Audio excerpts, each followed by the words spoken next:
سیاحت محمد یوسف سے مروی ہے کہ میں اپنے دوستوں کے ہمراہ ابی سنان رحمۃ اللہ علیہ کی زیارت کے لیے نکلا، تو جب ہم ان کے پاس پہنچے تو انہوں نے فرمایا کہ میرے پڑوسی کا بھائی فوت ہو گیا ہے، لہٰذا چلیں اور اس کو تعزیت کریں۔ چنانچہ ہم اٹھے اور اس آدمی کے گھر پہنچے تو ہم نے اس کو دیکھا، بہت رو رہا ہے اور شور مچا رہا ہے۔ ہم بیٹھے، افسوس کیا اور اس کو تسلی دی، لیکن وہ نہ تو تسلی قبول کرتا اور نہ افسوس۔ ہم نے کہا، کیا تم کو معلوم نہیں کہ موت ضروری ہے اور اس سے کوئی چارہ نہیں؟ تو اس نے کہا، ہاں ٹھیک ہے، لیکن میں اس بات پر روتا ہوں جس پر میرے بھائی کو صبح و شام عذاب ہو رہا ہے۔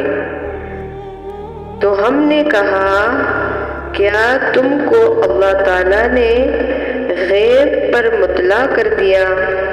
اس نے کہا، نہیں، بلکہ بات یہ ہے کہ جب ہم نے اس کو قبر میں دفن کیا اور اس پر مٹی برابر کر دی تو تمام لوگ واپس لوٹ گئے اور میں اس کی قبر پر بیٹھا رہا، تو اچانک اس کی قبر سے آواز آئی، آہ مجھے اکیلا چھوڑ گئے، میں عذاب میں مبتلا ہوں۔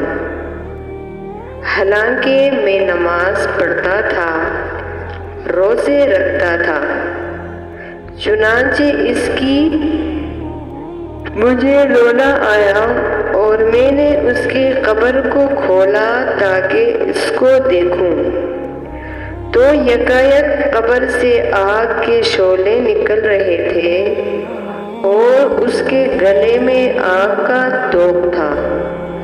تو بھائی کی محبت میں نے ہاتھ آگے بڑھایا تاکہ اس کی گردن سے وہ توق کھینچ لوں، تو میری انگلیاں جل گئیں اور ہاتھ بھی۔ تو اس نے جلا ہوا سیاہ ہاتھ دکھایا، پھر اس پر مٹی ڈال دی اور واپس لوٹ آیا۔